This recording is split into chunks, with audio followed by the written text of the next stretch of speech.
when we cannot absolutely work is when either we're dead or incapacitated or when we are asleep. Then, in that moment or time, we cannot work anyways. We absolutely and unconditionally cannot and will not be able to work when we're always tired, lazy, fatigued, or bored. If we're always in boredom, fatigue, exhaustion, tiredness because of external energy, outside hostility, and societal judgment, opposition, threat, criticism, condemnation against ourselves, or because of our investment in the others, then we won't be able to grow and work for ourselves and feel as for our success, ambition, growth, need, and anyways.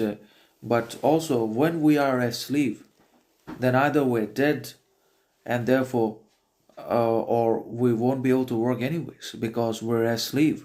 So sleep is the most important, refining, peaceful, and calm, composed kind of condition in the human beings or in the man and woman's lives in one way or another. There is just no other state in the human life, even if we're in nature, education, institution, organization, offices, that can be considered to be as important as sleeping or as better, bigger, greater than the act of being able to sleep or fall asleep.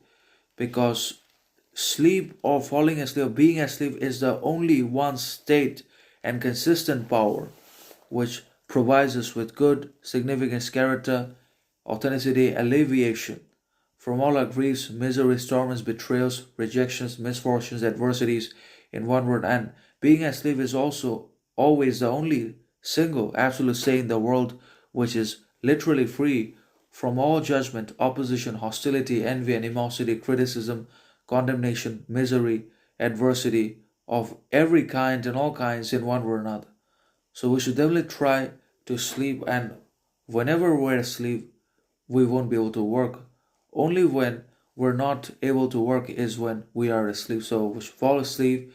When we're asleep, we're not able to work because we cannot work because we're asleep. So that's how this differentiation between sleeping and waking awakes. And waking and consciousness and conscious states are all always hellish.